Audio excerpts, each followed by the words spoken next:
Praise the Lord. आज की सुबह के लिए प्रभु यीशु मसीह का धन्यवाद हो कि परमेश्वर पिता ने अनुग्रह दिया उसकी महिमा सेवा करने का। प्यारो, फिर एक बार परमेश्वर के नाम को हम धन्यवाद देंगे और महत्वपूर्ण विषयों की तरफ आगे बढ़ेंगे। और आज जिस विषय पर परमेश्वर के वचन से हम लोग बात करने जा रहे हैं, और वो हमारा विषय होगा ईश्वरीय स्वभाव के बनना। हमारा विषय होगा ईश्वरीय स्वभाव के बनना। जी हाँ, ईश्वरीय स्वभाव के बनना, इस विषय पर परमेश्वर के वचन से बात करेंगे। ये भी उतना ही महत्वपूर्ण विषय जैसे कि पहले हमारे विषय पर जिसमें हमने ज्यादा अध्ययन किया है, और ये विषय भी ऐसा ही होगा जिसके द्वारा आपके आध्यात्मिक जीवन में बड़ा एक उछाल आएगा और परमेश्वर की महिमा होगी। प्यारो, ईश्वरीय स्वभाव, हम बात कर रहे हैं ईश्वरीय स्वभाव की। आप जानते हैं कि जीवन में सभी समस्याओं का कारण क्या होता है? सभी समस्याओं का कारण, एक महत्वपूर्ण कारण है ईश्वरीय स्वभाव का न होना। जी हां, सभी समस्याओं का, जीवन में सभी समस्याओं का कारण यही होता है कि जब हमारे अंदर ईश्वरीय स्वभाव नहीं होता है, यही बातें उन बातों के लिए जिम्मेदार हो जाती है। चाहे आप परिवार में जीते हो, चाहे आप नौकरी करते हो, अपने सोसाइटी में रहते हो, सब जगह बहुत सारी समस्याओं का सामना करना पड़ता है। आज हमारा देश, हमारे लोग विभिन्न प्रकार की समस्या को फेस कर रहे हैं। कई लोग पति पत्नी है और अपने पारिवारिक जीवन में समस्या फेस कर रहे हैं, और उनकी समस्याओं के पीछे का कारण यह होता है कि उन दोनों के भीतर में कहीं ना कहीं ईश्वरीय स्वभाव का न होना। क्यों समाज में झगड़े हैं, क्यों देश में इतनी अशांति है, क्यों लोगों में वातावरण बिगड़ा हुआ है, क्यों हमारे लोग पापों की तरफ तेजी से बढ़ रहे हैं, क्यों हमारे जवान, हमारे युवा बुरे अवस्था में, बुरे चीजों में जा रहे हैं। इन सब बातों का यदि आप गहराई से अध्ययन करना शुरू कर दोगे, तब आपको यह समझ में आएगा कि इनके अंदर में ईश्वरीय स्वभाव नहीं है, और इस कारण यही बात इनके लिए एक बहुत बड़ी समस्या बन चुकी है। जी हां, इसलिए मैंने कहा कि जीवन में सभी समस्याओं का कारण होता है ईश्वरीय स्वभाव का ना होना। और ईश्वरीय स्वभाव जब हमारे भीतर आता है, जब ईश्वरीय स्वभाव हमारे भीतर आता है, तो ईश्वरीय स्वभाव मनुष्य की संतान से आपको परमेश्वर की संतान बना देता है। हालेलुया। बहुत खास और सुंदर बात मैं आपको बता रहा हूं कि जब ईश्वरीय स्वभाव, परमेश्वर का स्वभाव हमारे भीतर आता है, तो अब हम संसार में मनुष्य की संतान बन के जी रहे हैं। अब मनुष्य की संतान से परमेश्वर की संतान में आपको बदल देगा सिर्फ ईश्वरीय स्वभाव। क्या आप बनना चाहते हो परमेश्वर की संतान? परमेश्वर की संतान, जिसके बारे में बाइबल में बहुत सारे वचन बताए गए हैं, लेकिन जो बात मैं आपको बता रहा हूं कि यदि ईश्वरीय स्वभाव हमारे अंदर, हमारे भीतर आ जाए, तो निश्चय हम परमेश्वर की संतान बन जाएंगे। प्यारो, ईश्वरीय स्वभाव के लिए व्यक्ति का ईश्वरीय होना बहुत जरूरी है। Praise the Lord. ऐसा किसी के भी अंदर नहीं आ सकता। दुनिया में आप ऐसे बहुत सारे लोग देखोगे जिनके अंदर बहुत अच्छे गुण आपको मिलेंगे, जैसे कि वो बहुत दयालु है, प्रेमल है, क्षमा करने वाले हैं, कोई बुरे शौक उनको नहीं है, अपने मुंह से गालियां नहीं देते हैं, बुरा व्यवहार नहीं करते हैं, अपने धन को ईमानदारी से निभाते हैं। ऐसे बहुत सारे लोग आपको देखने को मिलेंगे। लेकिन इसका यह मतलब नहीं है कि अच्छे गुण उनके अंदर आ गए हैं तो उनका उद्धार हो गया, उनके पापों की क्षमा मिल गई। ऐसा नहीं होता है। ईश्वरीय स्वभाव की जो आज मैं बात कर रहा हूं, वो स्वभाव उसी व्यक्ति के अंदर आ सकता है जो ईश्वर के द्वारा, परमेश्वर के द्वारा उसे रचा गया है, तैयार किया गया है, और परमेश्वर के राज्य में उसको बुलाया है, अपने लहू की कीमत चुकाकर पापों की क्षमा हुई है, तो वो व्यक्ति ईश्वरीय बन जाता है। तो ईश्वरीय व्यक्ति होना बहुत जरूरी है ईश्वरीय स्वभाव के लिए, वरना स्वभाव का आप एक ड्रामा कर सकते हैं, ईश्वरीय स्वभाव का एक ड्रामा कर सकते हैं, एक नाटक कर सकते हैं, और इस समाज को हम धोखा दे सकते हैं। उदाहरण के तौर पे हमारे जो मसीही गीत होते हैं वो आत्मा से भरे गीत होते हैं, और ये आत्मा से भरे हुए गीत, वचनों से भरे हुए गीत, संसार के बॉलीवुड, हॉलीवुड सिंगर्स जो होते हैं वे इन गीतों को गा लेते हैं। हमें बहुत अच्छा लगता सुनने में, क्योंकि म्यूजिक बहुत अच्छा है, आवाज बहुत अच्छी है, सुर ताल बहुत अच्छा है, पर पता है किस बात की कमी है उसके अंदर में? सब अच्छा है, अभिषेक नहीं है।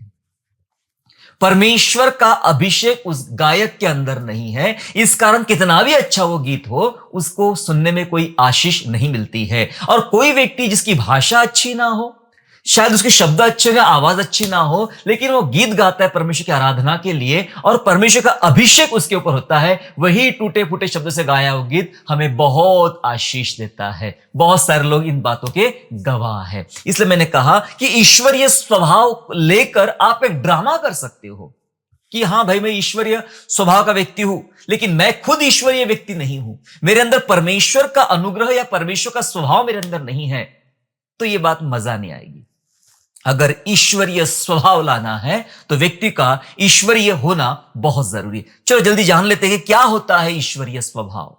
जान लेते हैं हम जल्दी से कि क्या होता है ईश्वरीय स्वभाव। ईश्वरीय स्वभाव जानने के लिए निकालेंगे हम लोग दूसरा पत्रस पहला अध्याय और वचन 4, 2 पीटर चैप्टर 1 एंड वर्स 4, जिनके द्वारा उसने हमें बहुमूल्य और बहुत ही बड़ी प्रतिज्ञाएं दी है, ताकि इनके द्वारा तुम उस सड़ाहट से छूटकर जो संसार में बुरी अभिलाषाओं से होती है, ईश्वरीय स्वभाव के समभागी हो जाओ। हालेलुया। ये शब्द मैंने इसी वचन से लिया जहां लिखा है कि तुम उस सड़ाहट से छूट जाओ जो संसार में बुरी अभिलाषाओं से होती है, और तुम ईश्वरीय स्वभाव के समभागी हो जाओ, शामिल हो जाओ, उसका एक हिस्सा बन जाओ। किसका? ईश्वरीय स्वभाव का। बाइबल हमें सिखा रही है कि बुरी अभिलाषा के द्वारा जो सड़ाहट का मतलब होता है कोई चीज सड़ रही है, कोई चीज रखे रखे सड़ रही है। और जिसे यहां बताया गया है कि संसार में ऐसी बहुत सारी बुरी अभिलाषाएं है, बुरी बातें है, बुरा चरित्र है, बुरा स्वभाव है जो रखे रखे सड़ रहा है। उस सड़ाहट से आप छूट जाओ। जी हां, ये संसार का स्वभाव और संसार की बातें यदि हमारे अंदर बहुत दिनों से राज कर रही है, बहुत वर्षों से हमारे अंदर उसने अपना मुकाम बना लिया है, मैं बताना चाहता हूं अब यह सड़ रही है। और सड़ रही है, सड़ेगी तो बहुत बदबूदार हो जाएगी और उसके द्वारा आपके लाइफ में बहुत सारी तकलीफें पहुंचाएगी। वचन सिखा रहा है कि प्रभु चाहता है कि तुम उस सड़ाहट से छूट जाओ, अलग हो जाओ और ईश्वरीय स्वभाव के समभागी हो जाओ। जी हां, परमेश्वर का आमंत्रण है हम सबके लिए कि ईश्वरीय स्वभाव के आप व्यक्ति बन जाओ। जी हां, सांसारिक प्रवृत्ति से ईश्वरीय प्रवृत्ति में बदलना, जिसका नाम है ईश्वरीय स्वभाव के बनना। जो सांसारिक प्रवृत्ति, जहां हमारे नीति नियम चीजें बातें संसार के अनुसार चलने का प्रयास करते हैं, ये प्रवृत्ति से हटकर हम ईश्वरीय प्रवृत्ति के व्यक्ति बन जाते हैं। जी हां, इसी बात को ईश्वरीय स्वभाव बोला जाता है। एक और वचन इस प्रकार से कहता है, फिलिपियंस चैप्टर 2 एंड वर्स 5, दूसरा अध्याय फिलिपियों का और उसका 5वां पद इस प्रकार से कहता है, बहुत प्रसिद्ध है, जैसा मसीह यीशु का स्वभाव था वैसा ही तुम्हारा भी स्वभाव हो। वचन कह रहा है जैसा मसीह यीशु का स्वभाव था वैसा तुम्हारा भी स्वभाव हो। जी हां, वैसा तुम्हारा भी स्वभाव हो जैसा यीशु का था। अब यीशु का स्वभाव कैसा था? प्रभु यीशु मसीह का स्वभाव सच में यह ईश्वरीय स्वभाव था। उसके स्वभाव में वो क्षमा छिपी हुई थी, उसके स्वभाव में वो एक अनमोल दया छिपी हुई थी, निस्वार्थ प्रेम छिपा हुआ था। ऐसा उसका स्वभाव था। यदि आप बात करें कि यदि यीशु ऐसा स्वभाव ना रखता, मैं बताना चाहता हूं कोई उस परमेश्वर का सामना नहीं कर सकता था, कोई उस परमेश्वर के सामने खड़ा नहीं रह सकता था यदि उसका स्वभाव, उस यीशु नासरी का स्वभाव ईश्वरीय ना होता। वो खुद परमेश्वर है, उसका स्वभाव ऐसा है। उसने हमें सिखाया कि इंसान बने रह के भी आप वो स्वभाव रख सकते हो जो स्वभाव परमेश्वर ने हमें दिया है। प्यारो, ये स्वभाव के व्यक्ति बनने को कहा जाता है ईश्वरीय स्वभाव के व्यक्ति बनना। आज यही बातें कई परिवारों में ना होने की वजह से, यही बातें व्यक्तिगत जीवन में ना होने की वजह से बहुत सारी परेशानियां हैं। लोग तनाव से गुजर रहे हैं, झगड़े और लड़ाइयां उनके परिवार में चल रही है, अशांति का माहौल फैला हुआ है, बहुत सारी समस्या से वे जूझ रहे हैं, कभी आप शांत बैठ के ढूंढना शुरू कर दीजिए कि प्रभु मेरे जीवन की इस समस्याओं का कारण क्या है। आपको समझ में आएगा कहीं ना कहीं मेरे अंदर ईश्वरीय स्वभाव की कमी हो गई है, जिस कारण मैं इस प्रकार के तनाव से और मुश्किलों से गुजर रहा हूं। परमेश्वर बचाना चाहता है हमें, इसलिए ईश्वरीय स्वभाव हमें देना चाहता है। देखिए, हम जल्दी सीखेंगे कि अपने स्वभाव को ईश्वरीय स्वभाव में कैसे बदले। मैं 3 बातें आपको बताना चाहता हूं कि अपने स्वभाव को, जी जो हमारा अपना व्यक्तिगत स्वभाव है, अपने स्वभाव को ईश्वरीय स्वभाव में कैसे बदले, कैसे चेंज करें। इस बात को परमेश्वर के वचन से हम जानते हैं। आइए हम सीखते हैं। पहली बात, अपने भीतरी टेढ़ेपन से बाहर निकले। जी हां, हम सीख रहे हैं कि अपने स्वभाव को ईश्वरीय स्वभाव में कैसे बदले। कैसे बदले? पहली बात मैं बता रहा हूं कि भीतरी टेढ़ेपन से बाहर निकले। भीतरी टेढ़ापन क्या होता है? कुछ टेढ़ापन बाहरी होता है और जल्दी दिखाई पड़ता है, जल्दी दिखाई पड़ता है और लोग सोचते हैं वो तो बहुत व्यक्तित्व बहुत टेढ़ा है, उससे ज्यादा बात मत करो, उसके करीब मत जाओ, वो बहुत टेढ़ा है, वो दिखाई पड़ता है। पर कुछ ऐसा टेढ़ापन होता है जो हमारे भीतर में होता है। वो अंदर ही अंदर कुछ टेढ़ेपन की एक रणनीति रचता है, एक योजना बनाता है, और ये बहुत खतरनाक होती है। जो शत्रु बाहरी रूप से दिखाई देता है उससे बचना आसान है, लेकिन जो शत्रु दिखाई ना पड़े, वो भीतर ही भीतर पनप रहा है, तो ये बहुत भयंकर खतरनाक हो सकता है और मुश्किलें पैदा कर सकता है। जी हां, इसलिए मैंने कहा कि अपने भीतरी टेढ़ेपन से बाहर निकले। हर व्यक्ति के अंदर ये भीतरी टेढ़ापन पाया जाता है, हर व्यक्ति के अंदर ये भीतरी टेढ़ापन पाया जाता है, और उसी टेढ़ेपन की वजह से वो अपने स्वभाव को कई बार ईश्वरीय स्वभाव में कन्वर्ट नहीं होने देता है। चले वचन पढ़ते हैं। वचन में ऐसा लिखा हुआ है, साथ निकालेंगे, भजन संहिता 101 और वचन 3 और वचन 4। भजन संहिता 101, 3 और 4 कहता है, मैं किसी ओछे काम पर चित्त ना लगाऊंगा, मैं कुमार्ग पर चलने वालों के काम से घिन रखता हूं, ऐसे काम में ना लगूंगा। टेढ़ा स्वभाव मुझसे दूर रहेगा, मैं बुराई को जानूंगा भी नहीं। वचन कह रहा है, मैं किसी ओछे काम पर चित्त ना लगाऊंगा। बहुत हल्का काम, एक बहुत ही अशुद्ध काम, मैं उस काम पे मन नहीं लगाऊंगा।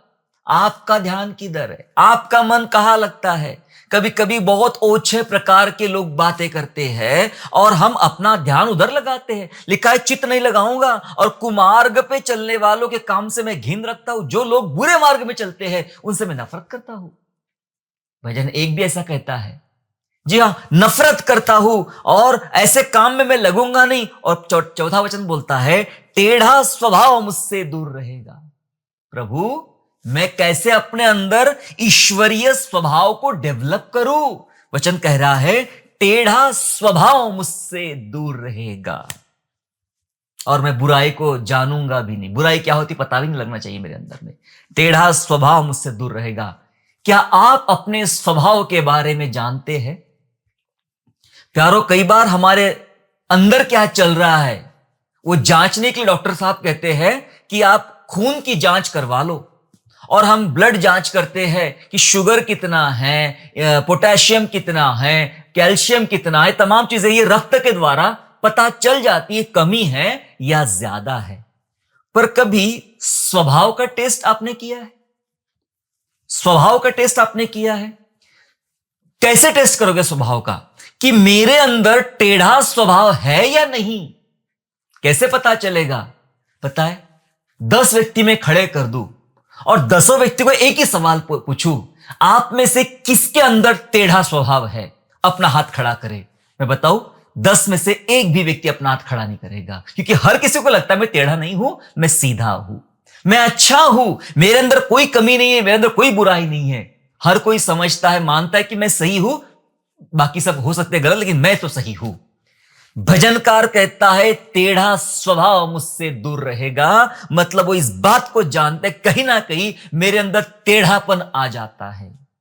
टेढ़ापन आ जाता है, बुराई मेरे अंदर आ जाती है, इसलिए कहता है कि मैं अभी वो अच्छे काम पर चित्त नहीं लगाऊंगा, टेढ़ापन मेरे जीवन से दूर हो जाएगा, टेढ़ा स्वभाव नहीं दूर हो जाएगा। प्यारो, भीतर होता है, भीतर, और ये तब तक नहीं पता चलेगा जब तक आप परमेश्वर के वचन के साथ आमना सामना नहीं करते हो और परमेश्वर के वचन को ध्यानपूर्वक नहीं समझते हो। तब तक पता नहीं चलेगा कि हाँ, मेरे अंदर टेढ़ा स्वभाव है, पता ही नहीं चलेगा। मूसा की बहन मूसा को बोलती है, क्या तेरे से ही परमेश्वर बात करता है, क्या हमसे कभी बात नहीं किया? यही बात परमेश्वर को बुरी लग गई और वो कोढ़ हो गया उसे। प्यारो, टेढ़ा स्वभाव तो था। ये वही स्त्री जो मदद करने वाली, सहायता करने वाली, सेवा में, सब बात में आगे थी, लेकिन कहीं ना कहीं एक टेढ़ा स्वभाव अंदर ही अंदर पनप रहा था। दिखाई नहीं पड़ा, पर एक दिन प्रकट रूप से आ गया। हम सब के अंदर ऐसा स्वभाव होता है मेरे प्यारो, जिसे बदलना है। ईश्वरीय स्वभाव की हम बात कर रहे हैं। ईश्वरीय स्वभाव के बन जाओगे तो जीवन की बहुत सारी समस्याओं से आजाद हो जाएंगे। प्यारो, आजाद होना है तो अपने भीतरी टेढ़ेपन से बाहर निकल जाए। आज अपने आप को ही बोले, प्रभु मैं मेरे अंदर किसी भी प्रकार का टेढ़ापन मेरे अंदर में नहीं रखूंगा। टेढ़े स्वभाव को सीधा करें। कहां कहां आप टेढ़ा, आपकी नजर से टेढ़ापन नहीं होता है, बाइबल की नजर से टेढ़ापन, सीधापन पता चलेगा। हमें हमारे चश्मे से नहीं देखना है, बाइबल के चश्मे से देखना है। बाइबल हमें क्या बता रही है? जी हां, टेढ़ा स्वभाव को सीधा करे, फिर बुराई से बचे। कोई बुराई में घुसने की जरूरत नहीं है, किसी बुराई में हाथ डालने की जरूरत नहीं। आपके हाथ शुद्ध होना चाहिए, आपकी जबान शुद्ध होना चाहिए, आपका हृदय शुद्ध होना चाहिए। किसी के भी बुराई में आपकी उंगली तक नहीं होना चाहिए बाइबल के अनुसार। तब आएगा ईश्वरीय स्वभाव। और ढिठाई के पाप, एक होते हैं ढिठाई के पाप। ये क्या होते हैं? बहुत खतरनाक है। ढीठ बन जाते व्यक्ति, नहीं मैं हिलूंगा नहीं, मैं जाऊंगा नहीं, मैं करूंगा नहीं। ये जो ढीठ बन जाते हैं, और ये ढीठ वाले पाप बड़े खतरनाक होते हैं। और यही वो ऐसे पाप होते हैं जो आपके अंदर ईश्वरीय स्वभाव को आने नहीं देते हैं। ये आपको अंदर से टेढ़ा बना देते हैं। और फिर हम कहते हैं टेढ़ा है पर मेरा है। जी हां, एक खाने की चीज का ऐड था ये। तो लोग कहते हैं अपने टेढ़ेपन पे भी घमंड करते हैं, अपने अंदर की बुराई पे भी घमंड करते हैं, जबकि भजनकार कहता है प्रभु ढिठाई के पाप मेरे से दूर कर। पढ़ेंगे वचन, भजन संहिता 19वां अध्याय और वचन 13। भजन 19 का 13 इस प्रकार से कहता है, तू अपने दास को ढिठाई के पापों से भी बचाए रख, वह मुझ पर प्रभुता न करने पाए, तब मैं सिद्ध हो जाऊंगा और अपने बड़े अपराधों से बचा रहूंगा। प्रार्थना करता है भजनकार कि प्रभु तू मुझ अपने दास को ढिठाई के, ढीठपन के पापों से बचाए रख। आपको सब पाप याद है, चोरी करना पाप है, हत्या करना पाप है, व्यभिचार करना पाप है, लेकिन क्या आपको नहीं पता कि ढीठ बने रहना भी पाप है? ढिठाई के द्वारा जो पाप होते हैं, कठोरता, कई परिवारों में एक कठोरता देखने को मिलती है। वो कहते हैं मैं नहीं करूंगा, ऐसा नहीं करूंगा। पत्नी अपने रास्ते, पति अपने रास्ते, बच्चे अपने रास्ते, सब अपने अपने स्थान पे बैठे हुए कहते हैं मैं नहीं हिलूंगा चाहे दुनिया इधर से उधर हो जाए। ढिठाई के पाप। परमेश्वर के लोग सख्त नहीं होते हैं, परमेश्वर के लोग फ्लेक्सिबल होते हैं। हमें झुकना आना चाहिए। डाली वही झुकती है जिसके अंदर ज्यादा फल लगे हुए हैं, जिसमें एक भी फल नहीं, वो तो घमंड से खड़ी रहती है। प्यारो, ढिठाई के पाप, अपने आप को जांचे, क्या प्रभु मेरे अंदर ढीठपन के पाप है? जांचे और निकाले। ढिठाई के पापों से दूर करने के लिए बाइबल बात करती है। तो पहली बात हमने देखा कि अपने भीतरी टेढ़ेपन से बाहर निकले। किस बात के लिए? अपने स्वभाव को ईश्वरीय स्वभाव में कैसे बदले। पहला बात देखा हमने कि अपने टेढ़ेपन से, भीतरी टेढ़ेपन से बाहर निकले। अब दूसरी बात जानेंगे कि सही बातों पर ध्यान लगाए। ये तो ठीक है आपका कि टेढ़ेपन से, भीतरी टेढ़ेपन से आप बाहर निकले। अब अगला जो स्टेज आता है, सही बातों पर ध्यान लगाए। कभी कभी हमारी जो इच्छाएं होती है, आकांक्षाएं होती है, वो हमेशा गलत बातों की तरफ हमारा खिंचाव ज्यादा रहता है। बुरी बातों की तरफ हमारा खिंचाव बहुत ज्यादा रहता है और हमारा ध्यान भी उन्हीं बातों पर लगता है। हमें पसंद भी ऐसी बातें आती है, हमारा आकर्षण भी इन्हीं बातों के प्रति होता है। यदि ऐसा हो रहा है, आप सब अच्छा है आपके अंदर में, सारी बातें अच्छी है, लेकिन आपका झुकाव गलत बातों की तरफ में है, आपका झुकाव गलत दिशा में है, तो आपके अंदर ईश्वरीय स्वभाव तैयार नहीं होगा। सब अच्छा है। 12 शिष्यों में से प्रभु ने जिनको चुना, उसमें से यहूदा इस्करियोती भी था। कुछ तो अच्छा था, प्रभु ने चुना, उसके अंदर तैयार किया, तभी तो प्रेरित है। 12 प्रेरित चुने थे शुरुआत में, लेकिन कुछ ऐसी बात थी उसके अंदर जो उसको आकर्षित करती थी बाहरी रूप से। सब अच्छा है, प्रभु की ब्यारी में बैठते, संगति में बैठते, सब काम करते हो, लेकिन आपका आकर्षण किस अन्य बातों के लिए है, गलत बातों के लिए है, आपका ध्यान बुरी बातों में जा रहा है, और यही चीज आपको लेके डूब जाएगी। जो यहूदा इस्करियोती के साथ में हुआ, वही चीज उसको लेके डूब गई। प्यारो, आपका ध्यान किधर है?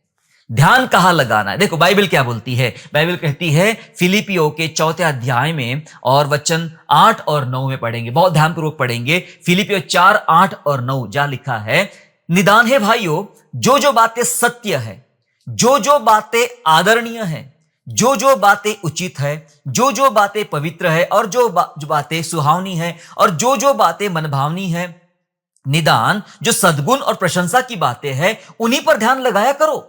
जो बातें तुमने मुझसे सीखी और ग्रहण की और सुनी और मुझ में देखी, उन्हीं का पालन किया करो, तब परमेश्वर की शांति का सोता है तुम्हारे साथ रहेगा। वचन सिखा रहा है कि कौन सी बातों पर आपको ध्यान लगाना है, किन बातों का पालन करना चाहिए। ये जो बातें बताई ना, लिस्ट है, दरअसल ये ईश्वरीय स्वभाव है जिसके बारे में आज हम सीख रहे हैं। ईश्वरीय स्वभाव है। क्या लिखा है वचन में? जो बातें सत्य है उधर ध्यान लगाओ। कभी कभी हमारा ध्यान झूठ बात की तरफ में, और झूठ को हम इतना पसंद करते हैं कि इतना सिर पे चढ़ा लेते हैं, और एक झूठ को अगर 100 बार बोल दिया जाए तो सच लगना शुरू हो जाता है। वचन कहता है जो बातें सत्य है उधर ध्यान लगाओ। सत्य क्या है? परमेश्वर। सत्य परमेश्वर का स्वभाव है, ईश्वरीय स्वभाव। जो बातें आदरणीय है, सम्मान की बातें, आदर की बातें हैं, उधर ध्यान लगाओ। आप किन बातों पे ध्यान लगाते हो, इस पर डिपेंड करता है आपके अंदर कौन सा स्वभाव निर्माण हो रहा है। आदरणीय बातों की तरफ, जो सम्मान की बातें हैं, उधर ध्यान दो। वचन कहता है जो बातें उचित है वहां ध्यान दो। कभी कभी जो उचित अनुचित रहती है बातें, उन बातों को भी हम इतना ज्यादा बतंगड़ बना देते हैं, जिस वजह से परिवार में विभाजन हो जाते हैं, जीवन में तकलीफें बढ़ जाती है। जो बातें उचित है, ये उचित होना भी परमेश्वर का स्वभाव है। जी हां, जो बातें पवित्र है उधर ध्यान लगाओ। कहां ढूंढ रही हमारी नजरें? क्या ढूंढ रही हमारी नजरें?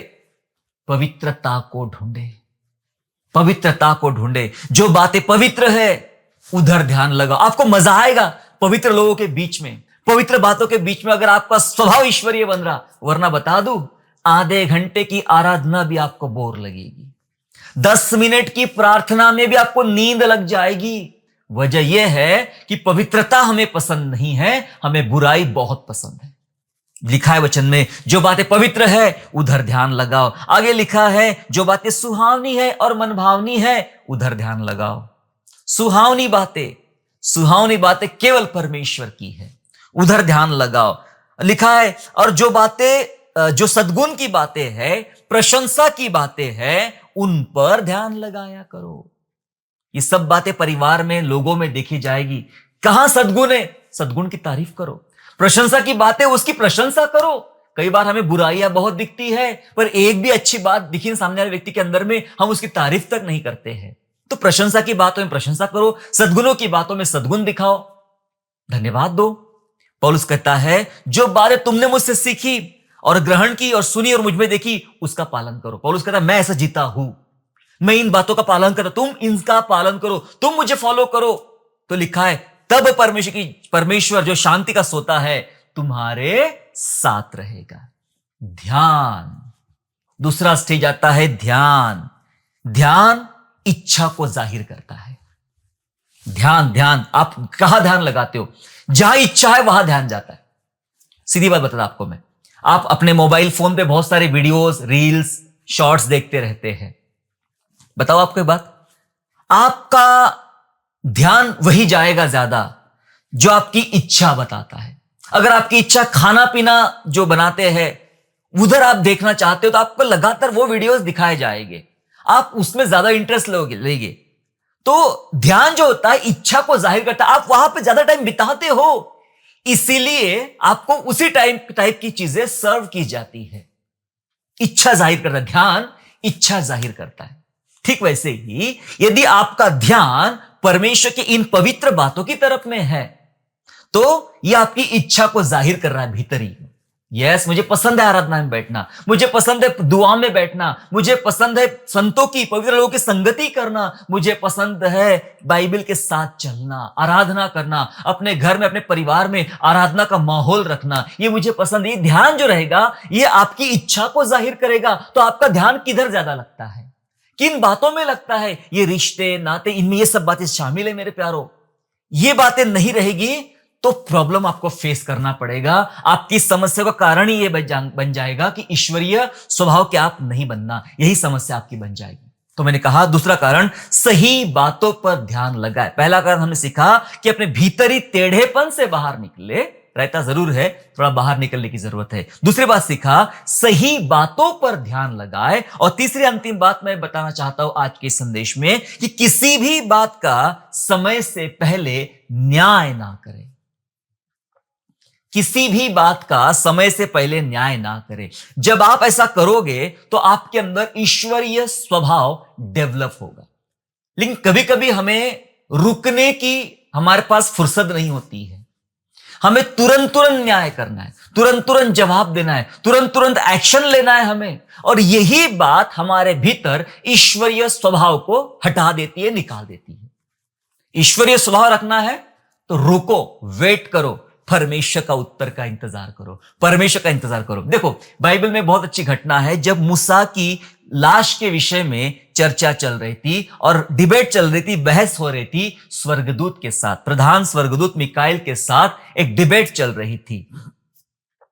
ये इन बातों में कुछ बात बताई जा रही। चलो पढ़ लेते हैं, यहूदा की पत्री में चलेंगे, पहला अध्याय 9 और 10। जूड चैप्टर 1 वर्स 9 एंड 10 लिखा है, परंतु प्रधान स्वर्गदूत मिकाएल ने जब शैतान से मूसा की लौत के विषय में वाद विवाद करता था तो उसको बुरा भला कह के दोष लगाने का साहस न किया, पर यह कहा कि प्रभु तुझे डांटे। आगे सुने, पर ये लोग जिन बातों को नहीं जानते उनको बुरा भला कहते हैं, पर जिन बातों को अचेतन पशुओं की नाई स्वभाव ही से जानते हैं उनमें अपने आप को नाश करते हैं। लिखा है स्वर्गदूत, इतना बड़ा स्वर्गदूत भी तुरंत न्याय करने की बात नहीं करता है, तुरंत भला बुरा कहने की, शैतान तू भला है तू बुरा है, ऐसा बोलता नहीं है। एक बात बोल के बात खत्म करता है, जबकि इतना पावरफुल स्वर्गदूत है, बोलता है प्रभु तुझे डांटे, अगर गलत है तो प्रभु तुझे डांटे, इतना बोल के छोड़ दिया। लेकिन यहां लिखा है कुछ लोगों के विषय में, ये अचेतन पशुओं के समान, जिसके अंदर चेतना नहीं होती है, ऐसे पशुओं के समान वो जो बातें जानते हैं और फिर भी भला बुरा कहते हैं, डरते नहीं ऐसा करने से, कहने से, वे अपने आप को नाश करते। लिखा है नाश करते, इसका मतलब होता है कि वे तुरंत तुरंत किसी भी बात का समय से पहले न्याय करना चाहते हैं और अपने आप को नाश कर देते हैं। और नाश कर देते हैं इस कारण क्या हो रहा है, उनके अंदर ईश्वरीय स्वभाव डेवलप नहीं हो रहा। मिकाएल स्वर्गदूत के अंदर ईश्वरीय स्वभाव है और ईश्वरीय स्वभाव ईश्वर का वेट करता है, खुद फैसला नहीं करता है। मूसा की लाश के विषय में कहा प्रभु तुझे डांटे, उसने तुरंत फैसला नहीं किया। वो तुरंत अटैक कर सकता है, वो इतना सामर्थ्य, तुरंत अटैक कर सकता है, प्रभु तुझे डांटे, प्रभु तुझे डांटे कह दिया उसने, और उसने कोई फैसला नहीं किया, इंतजार किया प्रभु के उस समय का। अगर हमारे अंदर ईश्वरीय स्वभाव है तो हम रुके रहे। आज हम खड़े हो जा रहे हैं। ये सोशल मीडिया पे क्या चल रहा है, क्या चल रहा है, ये पास्टर खराब है, ये शिक्षा गलत है, ये चर्च गलत है, इसने ये कहा, जैसे कोई दो गुंडे लड़ाई कर रहे हो, इस प्रकार की बातें एक दूसरे के विरोध में कही जा रही है। तुरंत तुरंत न्याय कर, ये सही है तो गलत है, रुक तो जाओ, प्रभु को भी कुछ करने दो। परमेश्वर का अपना एक समय होता है, परमेश्वर कुछ करने दो, आप क्या करोगे? प्रभु के सामने कोई खड़ा नहीं रह सकता है, कोई खड़ा नहीं रह सकता, इसलिए प्रभु को अपना काम करने दे। आप न्याय मत करो क्या सही है क्या गलत है। कभी कभी अपनी फेलोशिप में, अपने परिवार में, अपने लोगों में यही सब बातें होती है और हम तुरंत तुरंत नहीं ये गलत है, ये सही है, ये ऐसा ही है, वैसा है, तुरंत। प्यारो, ये स्वभाव ईश्वरीय स्वभाव नहीं है।